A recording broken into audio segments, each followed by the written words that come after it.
সবাই নিয়মতান্ত্রিক ভাবে যান, শৃঙ্খলা বজায় রেখে যান। যার যার দূরত্ব বজায় রাখেন, যার যার দূরত্ব বজায় রাখবেন।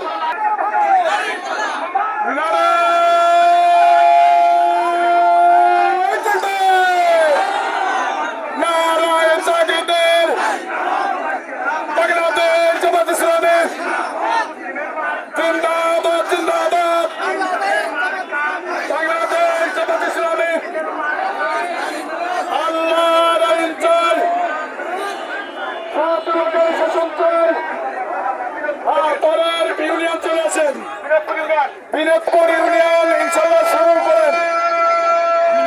বিনোদপুর ইউনিয়ন, এই বিনোদপুর ইউনিয়নের প্রত্যেক রাইট শৃঙ্খলাবদ্ধ ভাবে যান। বিনোদপুর ইউনিয়ন শৃঙ্খলাবদ্ধ করে যান। যার যার একটু ফাঁকা